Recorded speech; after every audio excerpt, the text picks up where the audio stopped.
I came to Towson out of graduate school in 2010 and read an article about a trash-to-energy incinerator being built and wanted to learn a lot more about it and heard a name, Destiny Watford. At the time, we were amongst a battle to fight the plan to build the nation's largest trash-burning incinerator, which was scheduled to be built less than a mile away from our high school and community in Curtis Bay. So the whole idea of participatory action research is allow those who are most affected be the ones at the front. So they come up with the research questions, they do the actual field work. What brought us together were common values that people directly impacted by environmental injustice should be at the forefront of not only responding to those crises, but developing visions for what a healthy, safe community actually looks like.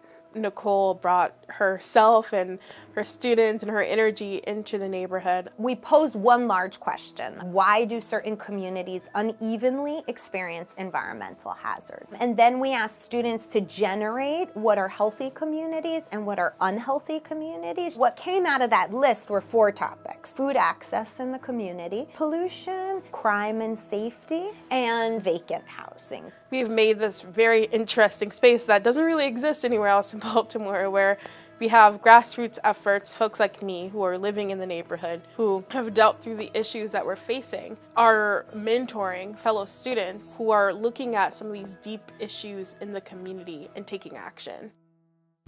Our group was focused on a vacant lot that was near the school. Our idea was to kind of develop that space into a space that the kids in the neighborhood could use. This is like the first part we started with. When we first started the school year, there's so many trash, and I think could be like needles right there, there's glass over there, there's toys over there, and sometimes kids from their neighborhood like come here to play, and nobody picks it up, no one cleans it. We've been talking with neighbors about what ideas they have for a safe space for kids to play. The Baltimore Compost Collective is under the leadership of United Workers. The Ben Franklin students came here to the Filbert Street Garden in their first endeavor on finding out how they could do composting at Ben Franklin.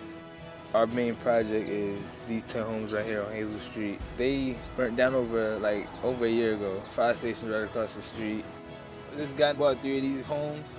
We visit more of his properties around the community, and they also have code violations. So it's like, how you let this guy buy vacant homes that already have issues with them, right? So it doesn't make sense. We've been putting pressure on the city to get help so it can be part of the land trust of the community. But we're not going to stop. We're going to keep pushing and fighting. The combination of taking on these challenges themselves and also seeing how their work is being validated in like a million different ways, that's really significant for them. We have not come in as Towson University to say this is the way we should do research. So we've taken the direction from the community. So if you open up your ears and actually listen to them, you can make a change. I learned that coming in from a place of privilege, you can't just think you have the answers to everything. You can't think that just because you sit in a classroom and write essays all day about these issues, that you have the experiences that these kids have. We see and fully believe youth leaders to be at the forefront of the kind of change that we need. As messy as it can be and as challenging of work that it is, I think it's really worthwhile, and it's been great for me as a Towson student to have this hands-on research work.